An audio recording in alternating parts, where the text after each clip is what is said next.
Tiens, on commence par du cinéma. Eh oui, parce que je vais revenir sur une interview de Frédéric Becbédé parue hier dans le Journal du Dimanche à propos d'un film dont Charlotte a parlé ici même, film qui s'appelle L'idéal sur les dérives du milieu des cosmétiques, des mannequins, de la mode, etc. Alors quand j'ai vu le titre de l'interview, j'ai un peu tiqué. Regardez, Frédéric Becbédé dit « Je me sens un peu comme un lanceur d'alerte ». Alors ma première réaction, ça a été « Bon, faut quand même pas exagérer ».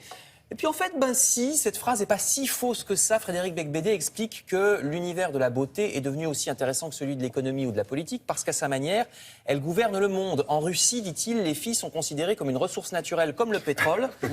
Et tout ça, le monde de la mode et de la beauté, cache des réalités peu reluisantes. Les usines chinoises où travaillent des enfants, l'appropriation de la richesse par une poignée d'oligarques qui, dans le milieu du textile ou des cosmétiques, ne sont pas plus moraux qu'ailleurs. Du coup, effectivement, ce film, vous voyez ici les acteurs Gaspard Proust et Audrey Fleurot, ce film est effectivement une satire assez politique, tout en restant une comédie. Charlotte, je parle sous ton contrôle, mais je crois que c'est surtout drôle. Ça s'appelle L'idéal, ça sort mercredi, et si vous trouvez que les personnages ressemblent à des personnes réelles, cette ressemblance est évidemment fortuite, selon la formule consacrée.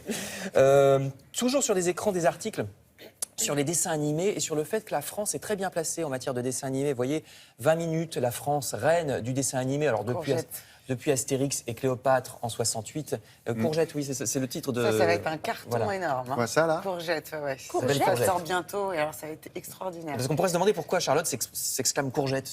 C'est le titre du... C'est l'heure, en général. Voilà, elle dit Courgette. Voilà. Elle a très envie de courgette. Alors, il y a eu... Souvent, moi, elle dit ça, c'est vers 8h25. On enchaîne 26. ou pas?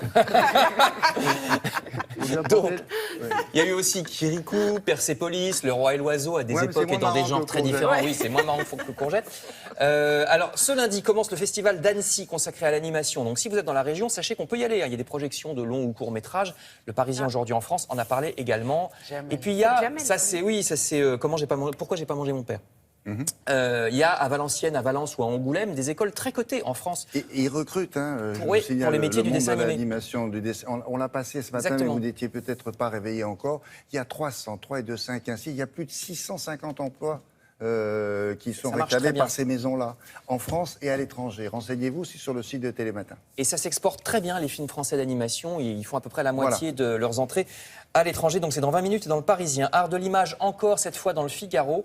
C'est Jean Lursa. Jean Lursa, c'était un peintre, céramiste, créateur de tapisserie. 50 ans après sa mort, il est l'objet de 2 expositions. Alors une, c'est à la Manufacture des Gobelins à Paris jusqu'en septembre, et l'autre au Musée des Beaux-Arts à Angers jusqu'en novembre. Vous allez voir quelques-unes de ses œuvres dans le Figaro. Les voici.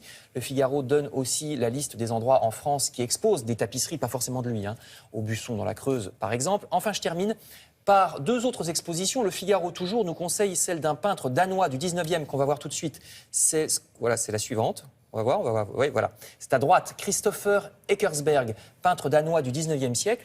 Il est exposé à la Fondation Custodia. Alors, je ne connaissais pas, c'est un musée tout près des Invalides à Paris, un musée géré notamment par des Néerlandais. C'est jusqu'en août. Et puis, à Lagacilly, dans le Morbihan, un festival de photos avec le Japon en invité d'honneur. Ça, c'est l'image de gauche. Une trentaine d'expositions dans cette commune de Bretagne jusqu'à fin septembre, dans des genres très différents. Merci beaucoup, Julia Livage.